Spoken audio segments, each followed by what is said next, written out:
জানার জন্য এবং আসলে তারা কারা তারপরেও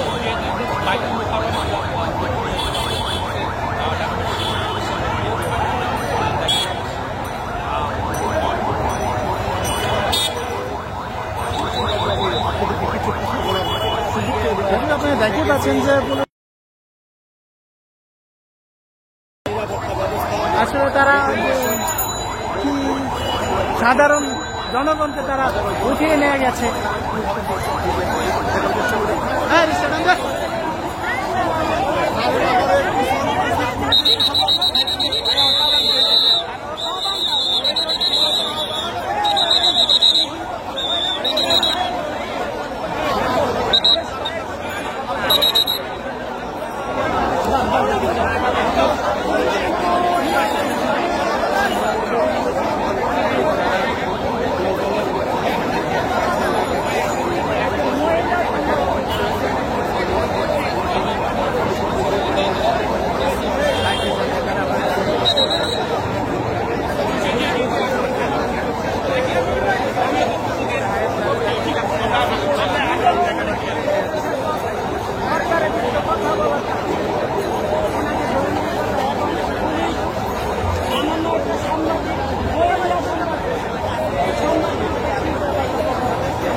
দেখবেন আমার লাইভে ঢুকলে দেখতে পারবেন যে কিভাবে একটা নিচে এভাবে নিয়ে যাচ্ছে যে ধর্মগ্রন্থ শেষ নাকি আমি এটা বুঝাতে পারতেছি না।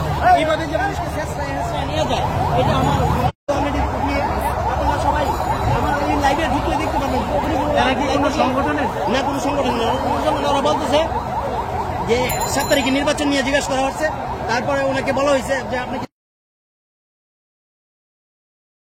আমরা নিষেধ করবো। সেই কথার পরিপ্রেক্ষিতে 2-3 জনকে টার্গেট করছে, টার্গেট করে পরে ওদেরকে ধরা হয়েছে। আপনার যে যেখান থেকে যুক্ত হচ্ছেন লাইভটিকে বেশি বেশি করে শেয়ার করবেন। আপনারা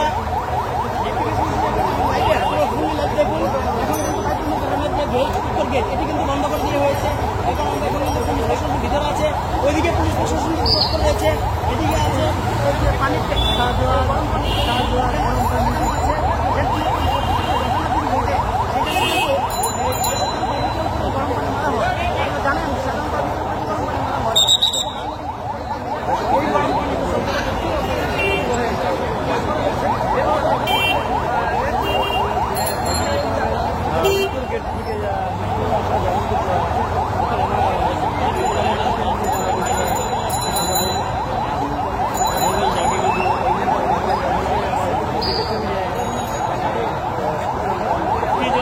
ভ্যানে করে ম্যানেজ করে ওঠানো হয়েছে।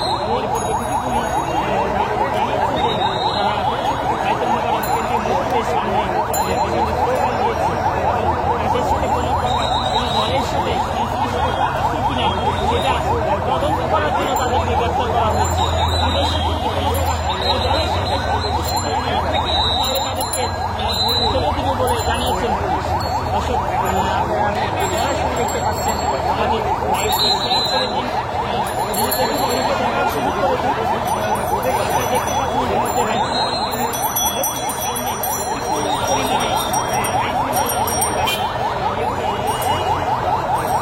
কোনো দল আসলে একজন সাধারণ মানুষ যে কথা বলবে সেই অধিকারটুকু হারিয়ে ফেলছে এই পুলিশ প্রশাসনের কাছে। কেননা এই পুলিশ প্রশাসন তারা অহেতু সাধারণ জনগণের উপর যে আক্রমণাত্মক ভাব নিয়ে আক্রমণ করে তাদেরকে সাধারণ জনগণকে 5-6 জন লোককে উঠিয়ে নিয়ে গিয়েছে এবং সেই সাথে সোশ্যাল মিডিয়ার এক মহিলা সাংবাদিককেও তারা তাদের সাথেও খারাপ ব্যবহার করেছে। দর্শক যেই মনোভাব তাদের আপনারা দেখতেই পাচ্ছেন, এখানে দেখতেই পাচ্ছেন যে বাইতুল মোকাররমের উত্তর গেটে বর্তমান শাহজাহান সহ পুলিশের ব্যাপক গাড়ি এবং মারাত্মক অবস্থায় ধারণ করে রেখেছে।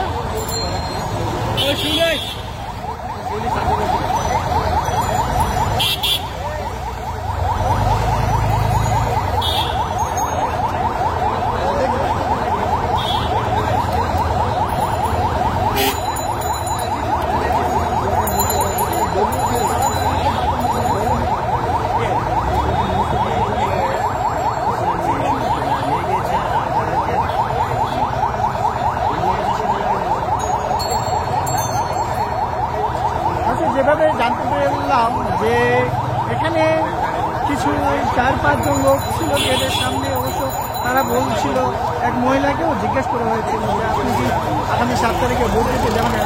তিনি বলেছিল আমি তো যাবই না, বরঞ্চ আমার যে আত্মীয় স্বজন আছে তাদেরকেও আমি না করে দেব। সেই সাথে এই কথা বলার ভিত্তিতেই তাদেরকে 4-5 জনের উপরকে আক্রমণ করে তাদেরকে উঠিয়ে নিয়ে গেছে পুলিশ প্রশাসন।